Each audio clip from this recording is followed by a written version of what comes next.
Hi, let me show you how to apply dilution law in solving real-life problems. Welcome, it's your science tutor, Professor Ernest. In this video, we shall be discussing dilution law and its application.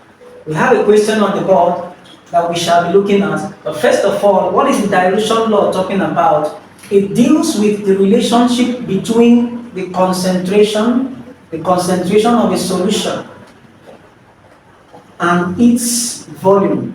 So mathematically, we could say C1V1 is equal to C2V2. We call this equation the dilution law. How is the dilution law applied? An example, we have a cup of coffee of which the content contains a liquid, that is coffee. Now, the two parameters that are involved, concentration and volume, can be considered in the coffee. Now, the first case, we have the concentration. The concentration of a solution can also be called the sweetness. So concentration has to do with sweetness. How sweet is the liquid or the mixture?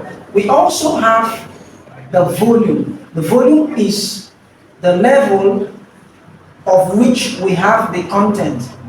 So in real life applications, when we consider the concentration, which we call the sweetness, we relate it to the more concentrated a solution is, the less volume it occupies. So practically, C1V1 equals C2V2. C1 has to do with the initial concentration, V1 is the initial volume. C2 is the final concentration after dilution. And then V2 is the final volume after dilution. Now, initially, I mixed this coffee. The concentration, which is the C1, is very high. That means the mixture in here is very sweet. Of course, the volume is low. Inversely, it means that the higher the concentration, the lower the volume. So concentration is inversely proportional to the volume. That means one is increasing and the other is decreasing. But after dilution, which is the C2V2, we simply have C2V2. Because of the sweetness, I have added more water or more solvent is added to this mixture. So after dilution, the concentration reduces while the volume increases. That is the principle of dilution. So in reality, it simply means that the higher the concentration, the lower the volume. So we say it is inversely proportional, concentration and volume. And that gives us what we call the dilution law. And so in real life situations, how do we use it in applying or in solving problems? We have a question on the board. It says 50 cm cube of 0.5 molarity of potassium hydroxide was diluted to 150 cm cube. What is the concentration after dilution? Like I said, we shall be analyzing this problem using the dilution law. First, let's list our data. What is given? We have 50 cm cube. Volume is measured in cm cube. So we have V1, which is our initial volume, to be 50 centimeter cube.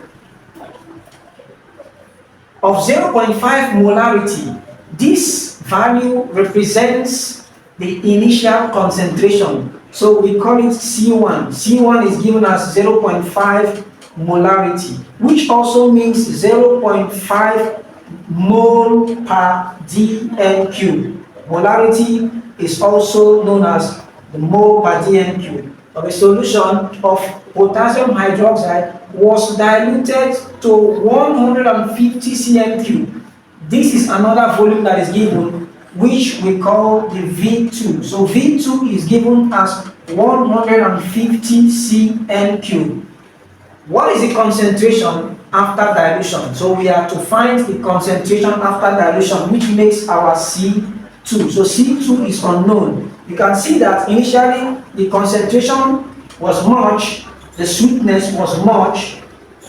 Finally, we are going to be solving for C2, and we are going to discover that it is going to be less. Why? It has been diluted. So using our dilution law to find C2, we simply make C2 the subject of formulae from here. So C2 automatically becomes C1 times V1 divided by V2. So we substitute the information provided.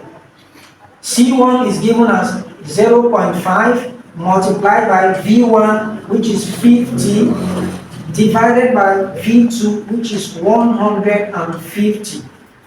So we cancel like terms. 50 cancel itself. 50 in 150 is 3.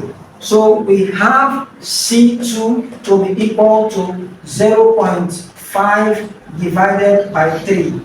So at the end of the day, we are going to obtain C2 to be equal to 0.167, which is simply expressed as 0.167 molarity or 0.167 moles per dm³. This is the final concentration. This is what is the concentration after dilution. So after dilution, it simply means that the concentration is 0.167. What does that mean?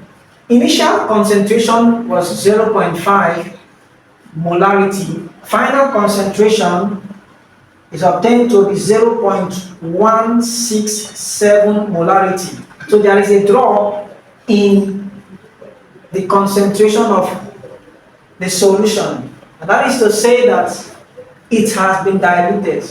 That is a simple application of dilution law. I'm sure this video is helpful to someone. Thank you for watching. Don't forget, if you are new to this channel, do well to subscribe. And to my returning subscribers, I want to say a big thank you for always showing up. See you for more videos. Bye for now.